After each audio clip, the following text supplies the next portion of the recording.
भारत के एक नए एयर डिफेंस सिस्टम समर 2 को लेकर बड़ी जानकारी आ रही है कि भारतीय वायुसेना जल्द ही समर 2 का परीक्षण करने जा रही है। आपको बता दें कि इस एयर डिफेंस सिस्टम की रेंज 30 किलोमीटर तक है, यानी अगर इसे पाकिस्तान या चीन सीमा पर तैनात किया जाए तो ये उनकी मिसाइलों को हवा में ही 30 किलोमीटर दूर ही खत्म कर देगा, उन्हें देश की सीमा में आने ही नहीं देगा। इसके नाम की बात करें तो समर यानी surface to air missile for assured retaliation है। इसका पुराना वर्जन समर 1 चीन सीमा के पास लद्दाख में तैनात है। बता दें कि इस मिसाइल सिस्टम को दिसंबर 2023 में ही सेना में शामिल किया गया है। असल में समर एयर डिफेंस सिस्टम हवा से हवा में मार करने वाली पुरानी रूसी मिसाइलें R-73 और R-27 है और ये मिसाइलें बेकार होने वाली थी, यानी इनका समय पूरा हो गया था। ऐसे में जब ये बेकार हो ही रही थी तब भारतीय वैज्ञानिकों ने इसे बदलकर एयर डिफेंस सिस्टम बना दिया और कुछ महीनों पहले ही पोखरण में हुए वायु शक्ति युद्धाभ्यास में इसकी मारक क्षमता का प्रदर्शन किया गया था। समर मिसाइल सिस्टम की खासियतों की बात करें तो यह ट्रक से लॉन्च की जाती है और यह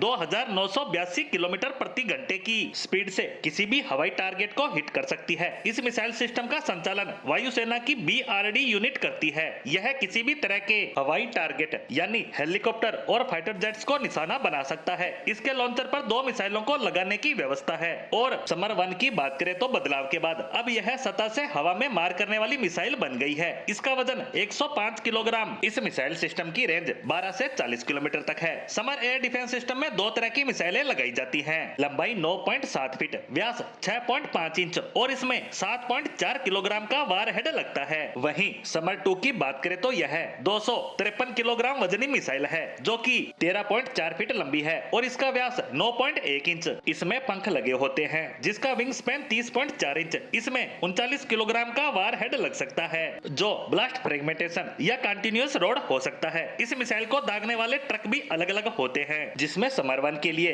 Ashoka Leyland stallion 4x4 truck काम में लिया जाता है, जबकि समर 2 मिसाइलों को दागने के लिए BEML टाट्रा T815 8x8 ट्रक काम में आता है। इन मिसाइलों की बात करें तो ये मूल रूप से रूसी मिसाइलें हैं जिन्हें भारत ने अपनी जरूरत के हिसाब से मॉडिफाई किया है। इन रूसी मिसाइलों की बात करें तो ये बेम्पेल R-73 और R-27 मिसाइलें हैं जो भारतीय सेना के पास हजारों की संख्या में है, जो कि एक्सपायर हो रही थी और इनको बदलकर अब एयर डिफेंस सिस्टम के रूप में काम में लिया जाएगा और इनके परीक्षण के बाद इसे चीन और पाकिस्तानी सीमा पर देश की सुरक्षा के लिए तैनात किया जाएगा, क्योंकि समर 1 की सफलता और लद्दाख में इसकी तैनाती से अंदाजा लगाया जा सकता है कि यह भारतीय सीमाओं और सेना के लिए कितना ज्यादा महत्वपूर्ण हथियार है जो कि अन्य भारतीय डिफेंस सिस्टम के साथ मिलकर भारतीय सीमाओं की सुरक्षा करेगा।